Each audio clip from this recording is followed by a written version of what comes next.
Hello friends, how are you? Welcome to our YouTube channel Dhyan Commerce, the key of success.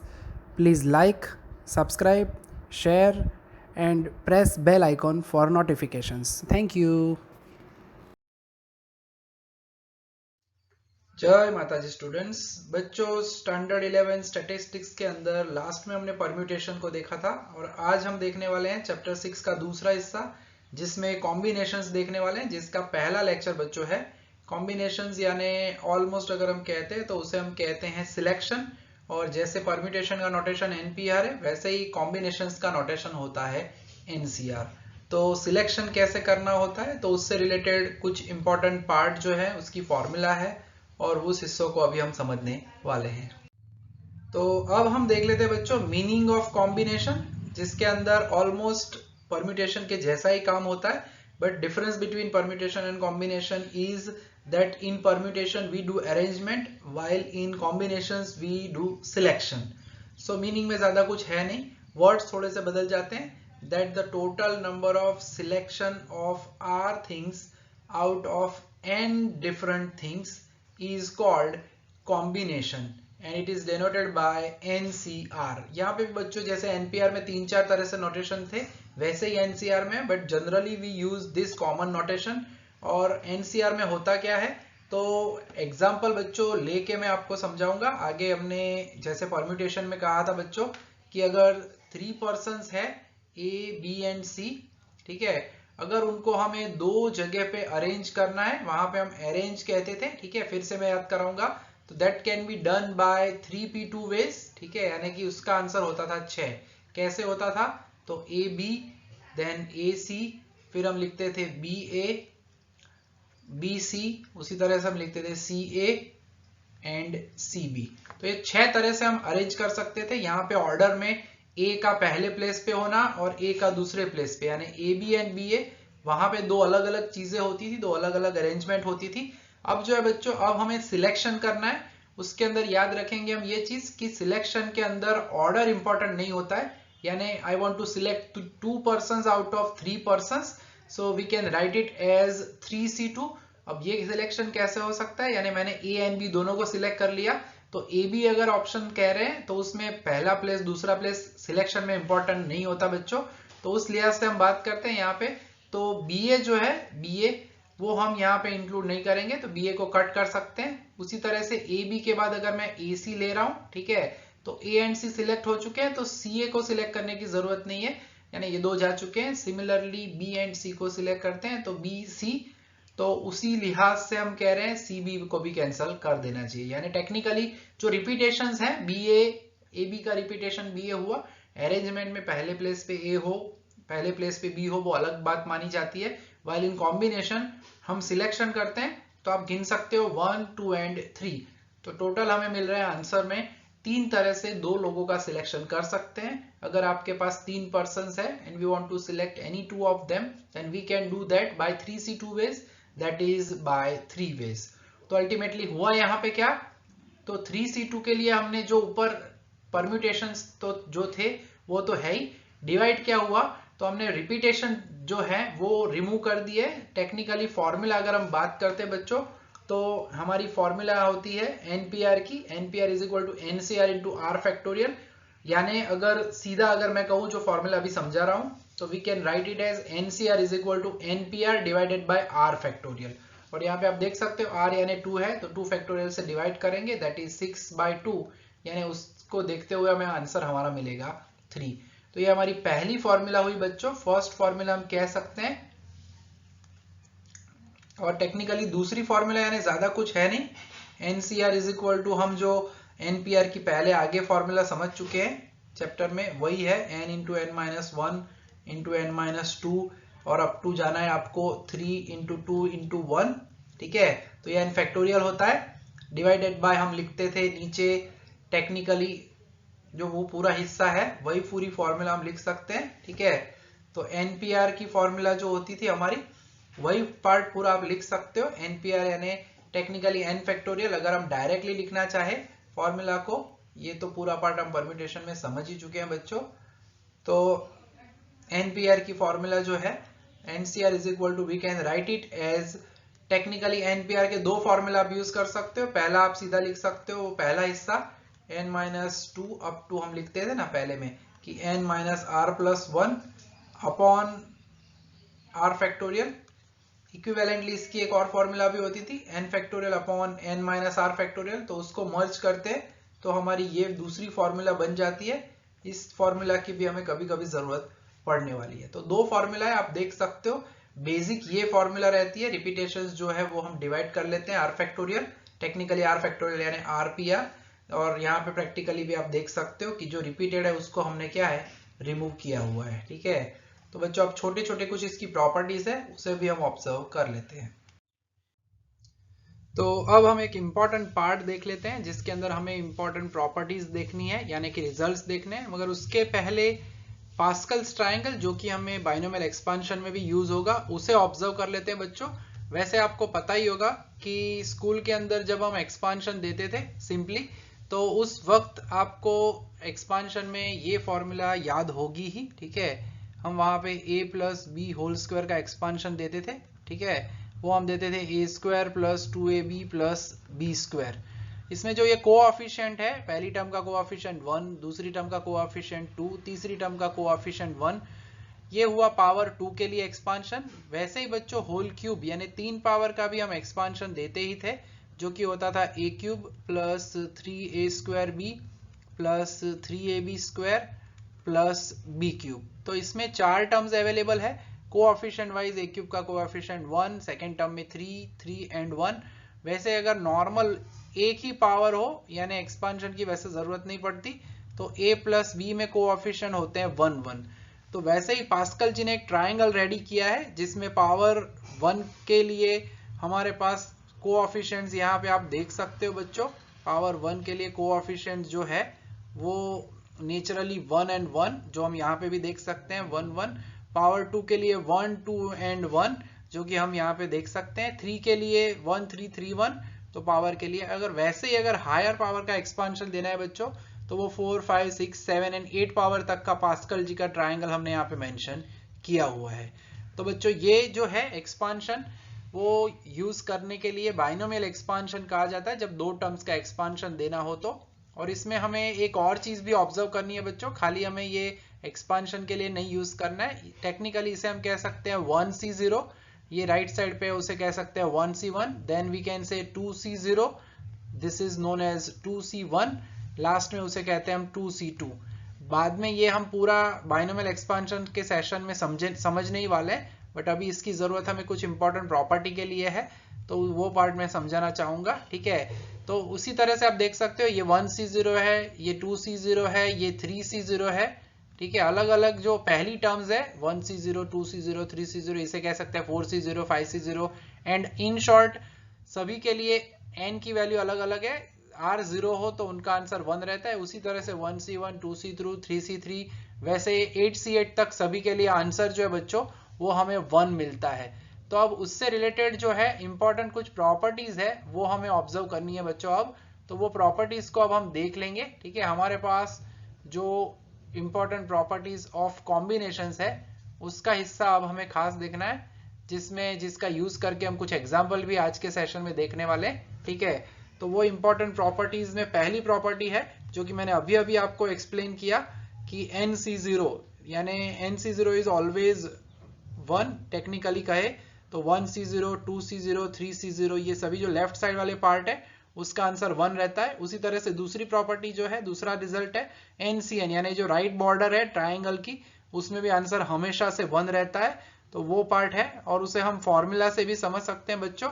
अगर हम बात करें कि NCR की फॉर्मूला के हिसाब से, तो n फैक्टोरियल यानी ऊपर n फैक्टोरियल, नीचे r फैक्टोरियल यानी 0 factorial, and n minus r यानी n माइनस 0 फैक्टोरियल। टेक्निकली होगा n factorial, 0 factorial is 1, n minus 0 यानी n फैक्टोरियल, तो इसका आंसर होता है 1। उसी तरह से अगर आप NCN करोगे बच्चों तो भी आंसर आपको 1 ही मिलेगा, क्योंकि NCN में इस तरह से पार्ट होगा, नीचे n माइनस r यानी n माइनस n होगा। सो n फैक्टोरियल n 0 फैक्टोरियल, तो इसका आंसर हमें मिलेगा 1। याद रखना है 0 फैक्टोरियल इज ऑलवेज 1, ये हम पहले भी कह चुके हैं। ठीक है, फिर तीसरी प्रॉपर्टी है that is NC1 is always n, तो वो भी हम according to the formula use कर सकते हैं। n फैक्टोरियल यानी ऊपर फैक्टोरियल, r की जगह 1 रखना है और देन n माइनस r यानी n माइनस 1। इसे हम ऐसे लिख सकते हैं n into n minus 1 factorial, 1 factorial is always 1, तो ये n माइनस 1 फैक्टोरियल कैंसिल हो जाएगा और आंसर जो मिलेगा वो मिलेगा हमें n। ठीक है, तो 3 प्रॉपर्टीज हुई।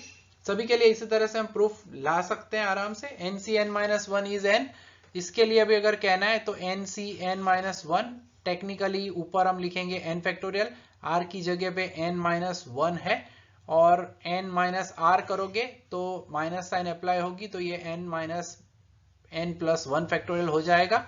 अल्टीमेटली कहते हैं बच्चों, तो ऊपर हम n फैक्टोरियल को n इंटू n-1 फैक्टोरियल लिख सकते हैं और नीचे n-1 फैक्टोरियल बचेगा एंड ये n कैंसिल हो जाएगा और बचेगा ओनली 1 फैक्टोरियल, तो इसका आंसर हमें सिंपली मिल सकता है ओनली n। ठीक है, तो ये वैसे सिंपल फॉर्मूला बेस्ड है, बुक के अंदर भी सभी दिया हुआ है इसका। And next is NCr is equal to NCn-r। बच्चों तो अब ये जो पार्ट है वो भी हम यहाँ पे पास्कल ट्रायंगल के इस्तेमाल से सीधा समझ लेंगे। प्रूफ भी वैसे दे सकते हैं जैसे हमने बाकी की प्रूफ दिए उसी तरह से, but we can directly understand by the Pascal's triangle. ठीक है, इसके लिए आपको करना क्या है, n एंड r। आप अगर ऑब्जर्व करोगे यहाँ पे बच्चों तो पता चलेगा कि कुछ वैल्यू सेम है, जैसे कि यहाँ पे 4 है तो यहाँ पे भी 4 है, 5 है तो सेकंड लास्ट 5 है, 10 है, 15 है, 6 है, तो ये जो है उसी का इस्तेमाल करके ये प्रॉपर्टी समझाई गई है। सपोज मैं ये 4 वाली लाइन के लिए इस 4 की वैल्यू कंसिडर करना चाहूँ तो उसे हम कहते हैं this is 4C0, this is known as 4C1। ठीक है, तो according to this formula n की जगह पे हम 4 रख देते हैं और r की जगह पे 1, तो होगा क्या, तो that will be 4C1 is equal to, यहाँ पे आप रखोगे n की जगह पे 4C4 माइनस 1, यानी that will B exactly 4C3, यानी 4C3 एंड 4C1 दोनों वैल्यू हमेशा क्या होगी, सेम। उसी तरह से आप देख सकते हो ये होगा 5C1 एंड 5C4 सेम होगा, 5C2 एंड 5C3 सेम होगा, 6C1 एंड 6C5 सेम होगा, 6C2 एंड 6C3 सेम होगा। उसी तरह से ये प्रॉपर्टी को हम समझ सकते हैं। ठीक है, तो इसके लिए प्रूफ की आवश्यकता नहीं है, NCR की फॉर्मूला से भी वो समझ सकते हैं, but directly by using Pascal triangle it is very easy to understand. और बच्चों आखिरी जो प्रॉपर्टी है जिसका इस्तेमाल हमें एग्जाम्पल में भी करना है, नेक्स्ट मैं समझाऊंगा अभी, कि if NCx is equal to NCy then x plus y is equal to n और x is equal to y। तो अब इससे रिलेटेड सभी एग्जांपल्स को हम बच्चों देखने वाले हैं और वो भी हम देखेंगे बोर्ड पे। तो देखते हैं इंपॉर्टेंट एग्जांपल्स को। तो बच्चों आगे हमने फॉर्मूला से रिलेटेड इंपॉर्टेंट पार्ट ऑब्जर्व किया, मीनिंग ऑब्जर्व किया है एंड इंपॉर्टेंट रिजल्ट्स को भी ऑलमोस्ट प्रूफ के साथ ऑब्जर्व किया है बच्चों। तो अब हम एक्सरसाइज नंबर 6.2 यानी कि कॉम्बिनेशन का पार्ट है उसमें जाने वाले हैं, जिसमें पहले हम सिंपल वैल्यूज ढूंढने वाले सम को देख रहे हैं, जिसमें पहला जो है वो है 11C4 obtain the following values, obtain the value of the following, ऐसे क्वेश्चन दिया गया है हमें। ठीक है, that is on page number 237।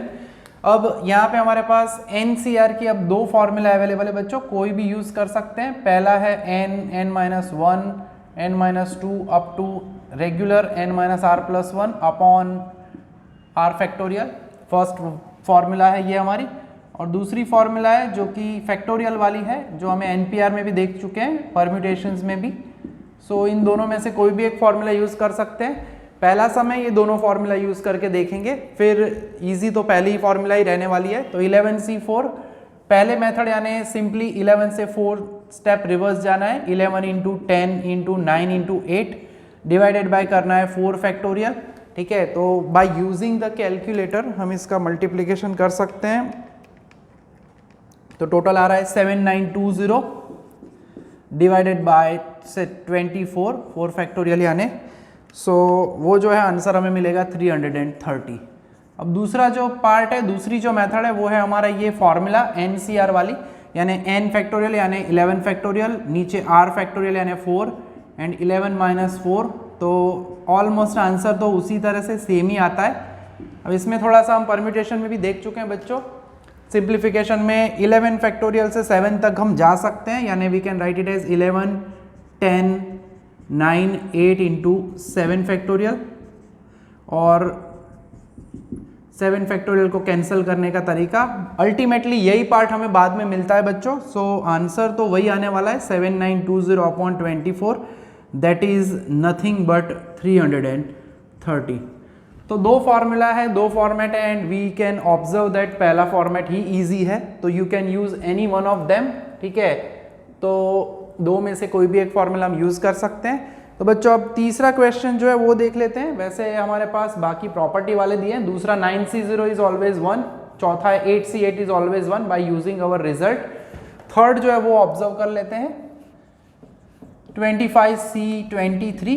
अब बच्चों एक इंपॉर्टेंट रिजल्ट हमने ऑब्जर्व किया था बाय यूजिंग पास्कल ट्राइंगल, जो कि मैं यहाँ पे फिर से मेंशन करूंगा, NCR is equal to NCN-R। अब ये प्रॉपर्टी हमें यूज कब करनी है बच्चों? जब हमारे n से r नजदीक हो, डबल डिजिट में नंबर्स हो, यानी 25 से 23 स्टेप तक ऐसे उल्टे जाना मुश्किल होता है। In such case we use this property, यानी हम इसे लिख सकते हैं सिंपली 25CN-R यानी 25 - 23 बाय यूजिंग दिस प्रॉपर्टी। वैसे ये स्टेप आपको लिखना नहीं है बच्चों, सीधा ही आप लिख सकते हो, that is nothing but 25C2, ठीक है। 25C2 and 25C3 both are same. So technically we can simply go towards only 2 steps, दो स्टेप आपको जाना है, and divided by 2 factorial, simple calculator का इस्तेमाल, और आंसर हमारा रेडी। 25 × 24 जो कि होगा 600 डिवाइडेड बाई 2, यानी इसका आंसर जो है वो हमें मिल जाएगा 300, ठीक है। तो एकदम बेसिक हम यहाँ पे यूज़ कर रहे हैं। कुछ आप रिजल्ट को यूज़ करके काम करोगे तो वो इजी हो जाएगा। अगर ये फॉर्मूला यूज़ नहीं हो पा रही है सीधी, तो 25C3 में आपको सेकेंड फॉर्मूला यूज़ करके करोगे बच्चों तो भी इजी रहेगा। इसमें फर्स्ट फॉर्मूला थोड़ी मुश्किल हो जाती है, क्योंकि ऐसे आप जा नहीं सकते 23 स्टेप, तो वो थोड़ा लेंदी हो जाएगा, ठीक है। तो अब देखते हैं एग्जाम्पल नंबर 2। तो अब वैल्यू जो है मिसिंग वैल्यू, यानी अब हमें अननोन वैल्यू यानी n फाइंड करना है कि कौन से n के लिए आपको आंसर 28 मिलेगा। तो टेक्निकली हम सिंपल फॉर्मूला यूज कर सकते हैं, n × n-1 divided by 2 factorial, जैसे वो अभी हम फर्स्ट फॉर्मूला यूज कर रहे थे, that is equal to 28। Technically n × n-1 divided by 2 is 28, 2 को उधर हम ले जाएंगे, जो ये हम परम्यूटेशन में भी काम करते थे वैसा ही होगा, 28 × 2 यानी 56। सो टेक्निकली n × n-1 यानी we can write it as 8 × 7, यानी n हमें मिल जाएगा सिंपली 8। तो एकदम बेसिक सिंपल फॉर्मेट है। NP2 में हम यही काम करते थे, मगर वहाँ पे नीचे खाली r फैक्टोरियल नहीं होता था, 2 फैक्टोरियल, तो सीधा आंसर मिल जाता था बच्चों, ठीक है। तो पहला हो गया हमारा प्यारा सा सम। अब दूसरा जो है वो भी ऑब्जर्व कर लेते हैं। सेकेंड नंबर 4 है, इसके मैं चारों के चारों करवाऊंगा। 27CR+4 is equal to 27C2R-1। अब बच्चों एक हमने आगे इंपॉर्टेंट रिजल्ट ऑब्जर्व किया है, आपको याद ही होगा, अभी थोड़ी देर पहले ही हमने ऑब्जर्व किया था। If NCX is equal to NCY then x + y is equal to n और x is equal to y। तो हमारे लिए हमारा x R+4 है, हमारे लिए हमारा y जो है वो 2R-1 है। तो यहाँ पे हमारे पास दो ऑप्शन रहते हैं कि R+4 is equal to 2R-1। So by using this property first option R+4 is equal to 2R-1 होगा, और सिंपली हम कह सकते हैं इक्वल कर सकते हैं या ऐड कर सकते हो दोनों को, R+4 + 2R-1 is equal to n यानी हमारे पास क्या है 27, ठीक है। तो दो में से कोई भी पार्ट यूज कर सकते हैं। टेक्निकली हमें r की वैल्यू चाहिए, तो इस r को मैं लेफ्ट से राइट में ले जाऊंगा, 1 को इधर शिफ्ट करेंगे, यानी -1 को मैं लेफ्ट में ले जाऊंगा, r को राइट में ले जाऊंगा। सो 4 ये होगा +1 is equal to 2R-R। Technically 2R-R यानी r कह सकते हैं, 4 + 1 यानी 5 कह सकते हैं, ठीक है। दूसरे केस के अंदर 2R+R यानी वो होगा 2R+R that will B 3R, फिर 4 - 1 होगा that will be 3 that is 27। 3 को शिफ्ट करेंगे राइट साइड पे, so 27 - 3 that will become 24, and finally r is equal to होगा 24/3 यानी r is equal to 8। That means हमारा जो फाइनल आंसर है बच्चों वो होता है r इज इक्वल टू 5 और r इज इक्वल टू 8। दो में से कोई भी एक हो सकता है बिकॉज ऑफ दैट प्रॉपर्टी ठीक है, हमें पता ही है दो वैल्यू सेम होती है हमारे एनसीआर में, जैसे आगे हमने यूज किया था NCR is equal to NCR is equal to NCN minus r. ठीक है, तो लास्ट में हमने देखा था 25C3 is equal to 25C2, उस वजह से कॉम्बिनेशंस में हमें आर की दो वैल्यू मिल सकती है। ठीक है, तो ये एक इंपॉर्टेंट पार्ट हुआ। तीसरा जो है बच्चों वो ऑब्जर्व कर लेते हैं, NCN minus 2 is equal to 15। तो इसमें हम वही हमारी प्रॉपर्टी यूज करेंगे बच्चों कि NCR is equal to NCN minus r. ठीक है, तो ये एग्जैक्ट प्रॉपर्टी यूज कर सकते हो, तो NCN minus r is equal to NCR भी कह सकते हैं। सिंपली इसके ऊपर से अगर लिखना है तो we can write it as it is nothing but NC215। Format wise वही काम करना है क्योंकि आप वही यूज कर सकते हो, राइट टू लेफ्ट हम यूज कर रहे हैं यहाँ पे, तो उसके हिसाब से आप यहाँ पे अगर लिखना चाहते हो तो we can write it as NCN minus N minus 2। अगर सीधा समझ में नहीं आता है तो उसमें माइनस N कैंसिल होगा और अल्टीमेटली आपको ये मिलेगा। वैसे तो सीधा अप्लाई कर सकते हैं, ये आपको समझ में आता है NCR NCN माइनस R। ठीक है, और आप इसके साथ कंपेयर करोगे तो R की वैल्यू एग्जैक्टली 2 मिलेगी। फिर तो अभी जो हमने किया है यहाँ पे पहले नंबर के जैसा हो गया काम। ठीक है, so N into N minus 1 by 2 is 15, so N into N minus 1 is equal to 30। ठीक है, सो फाइनली अगर कह सकते हैं दिस इज 6 इंटू 5, तो हमारा n जो है बच्चों वो हमें क्या मिलेगा, 6 मिलेगा। ठीक है, तो सिंपल से प्यारे प्यारे ये सम्स हैं। अब एक थोड़ा सा तूफानी एग्जाम्पल, थोड़ा सा वैसे ध्यान रखने लायक है, वैसा सम ऑब्जर्व कर लेते हैं जो कि है हमारा 6.2 का छठा एग्जाम्पल। तो क्वेश्चन के अंदर ज़्यादा कॉम्प्लिकेशन कोई नहीं है, खाली फॉर्मूला यूज़ करनी है, और अगर लगे तो बच्चों यहाँ पे हमें ब्रैकेट कर देने का ताकि प्रॉब्लम ना हो। फॉर्मूला जो हमारी कहती है वो हमें n से 4 स्टेप तक उल्टे जाना है, यानी n एक एक वैल्यू माइनस करते जाना है बच्चों, n minus 1 n minus 2 n minus 3 गिन लेने का, n 1 2 3 4। फिर क्या करना है, डिवाइडेड बाय हम करते हैं सिंपली 4 फैक्टोरियल। ठीक है, इसे ब्रैकेट में लिखेंगे हर बार, देन 7 n से 3 स्टेप तक जाना है, यानी n into n minus 1 into n minus 2, 1 2 3 ऐसे काउंट करके आप इजीली काम कर सकते हो, दैट इज 3 फैक्टोरियल। एंड यहाँ पे हम ऑब्जर्व कर सकते हैं बच्चों, clearly we can observe that यहाँ पे ये तीनों जो टर्म्स है लेफ्ट साइड राइट साइड है, so we can cancel them. So simply बचेगा क्या, यहाँ पे बचेगा n माइनस 3, क्योंकि n माइनस 2 तक के पार्ट दोनों साइड कैंसिल कर सकते हैं, एंड 4 फैक्टोरियल यानी 24, 7, और यहाँ पे तो कुछ बचा ही नहीं, यानी 1/3 फैक्टोरियल यानी 6। ठीक है, तो simply this is nothing but n minus 3 divided by 6 and 7 by 6, so therefore we can write it as n minus 3 is equal to 7। 6 नीचे कैंसिल कर सकते हो, या ऊपर 6 ले जाओ, ऊपर नीचे बाद में कैंसिल करो, मैथमेटिकल पार्ट है। तो हमें n मिलेगा 7 प्लस 3, यानी n की वैल्यू हमें क्या मिलेगी, 10। तो अननोन वैल्यूज वाले एग्जाम्पल जो है वो हमने चारों कर लिए बच्चों। अब जो है दो इंपॉर्टेंट ऐसे ही एग्जाम्पल है जो इसी एक्सरसाइज में है, जिसमें पहला जो है वो है 15 नंबर, वो हम देखेंगे। सीधा 15 नंबर क्यों, क्योंकि उसमें हमें यही पार्ट यूज करना है, क्वेश्चन में दिया गया है हमें, और इसमें हम स्पेशली हमारी बेसिक फॉर्मूला यूज करेंगे, तो बहुत ही इजीली हम इस सम को सॉल्व कर पाएंगे। अब याद करो बच्चों, बताया हुआ है मैंने पहले ही, NCR जो है it can be written as NPR divided by R factorial. अगर आप ये फॉर्मूला यूज करके काम करोगे तो बहुत ही इजीली हम सम को सॉल्व कर पाएंगे। यानी जहां पे NCR है बच्चों, NC2 है टेक्निकली, मैं NP2 डिवाइडेड बाय 2 फैक्टोरियल लिख सकता हूं बाय यूजिंग दिस फॉर्मेट। ठीक है, सो NP2 प्लस NC2 की जगह पे मैं लिखूंगा NP2 divided by 2 factorial, that is equal to 84। And हमें पता ही है हम कॉमन तो निकाल ही सकते हैं, मैं NP2 कॉमन निकाल लेता हूँ, कॉमन निकालना तो आपको आता ही होगा। ठीक है, NP2 की जगह 1 होगा, यहाँ पे 1 होगा, नीचे 2 फैक्टोरियल यानी 2 हो जाएगा, दैट इज इक्वल टू 84। ठीक है, तो थोड़ा सा फॉर्मेट है, बेसिक फॉर्मूला ही यूज कर रहे हैं हम यहाँ पे। So NP2 this is 2 into 1 plus, यानी दैट इज 3/2, दैट इज 84।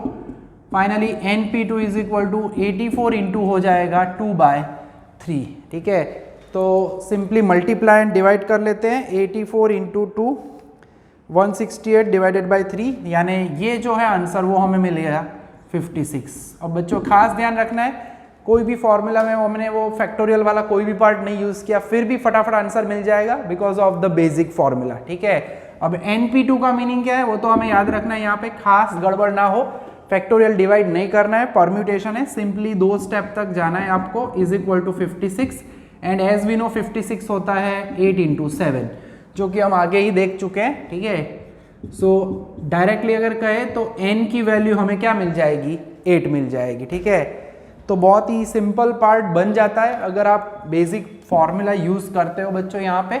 अब वैसा ही बच्चों 16 नंबर का भी सम है, जो कि आज के इस लेक्चर का बच्चों बेसिक हमारे लेक्चर का ये लास्ट सम होने वाला है। नेक्स्ट लेक्चर में हम बाकी जब जो क्वेश्चंस दिए गए हैं सिलेक्शन के, कॉम्बिनेशंस के, वो हम ऑब्जर्व करेंगे। ठीक है, तो नेक्स्ट जो सम है वो हमें दिया गया है, यहाँ पे डिवीजन दिया गया है। ठीक है, 16 नंबर में NPR डिवाइडेड बाय NCR, और ये तो उससे भी इजी होगा by using our basic formula, इससे भी शॉर्ट में कंप्लीट हो जाएगा। डिवीजन दिया है उसे मैं लिख सकता हूँ ऐसे रेशियो फॉर्मेट में, NCR इज इक्वल टू 24। अब हमें यहाँ पे करना क्या है, तो हमारे पास 2 ऑप्शन है बच्चों, NCR की formula NPR upon R factorial लिख सकते हैं, या फिर आप NPR लिखना है तो it is NCR into R factorial, तो मैं ऊपर NPR की जगह पे भी रख सकता हूँ ना, so it is nothing but NPR, यानी we can write it as NCR into R factorial divided by NCR, that is 24। Reason आपके सामने ही है, राइट साइड में मैंने दिया है, ये हिस्सा हमने पुराने रेगुलर फॉर्मेट यूज किया है, इसी के ऊपर से आप लिख सकते हो, therefore NPR is equal to R factorial. वैसे ये हम फॉर्मूला में देख भी चुके हैं। ठीक है, तो NCR सीधा कैंसिल हो जाएगा और हमें मिलेगा R factorial is equal to 24। अब आपको उतना तो पता ही है कि कौन से फैक्टोरियल में वैल्यू 24 मिलती है, यानी 3 factorial is 6, 4 factorial is exactly 24, so we can write it as R factorial, so 24 हो जाएगा, तो R इज इक्वल टू हमें क्या मिल जाएगा, 4।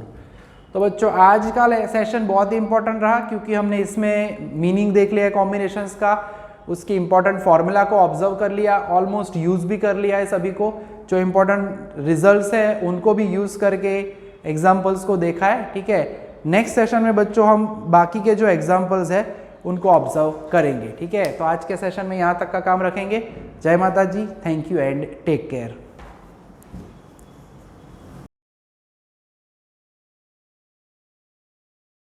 Please like, subscribe, share and press bell icon for notifications.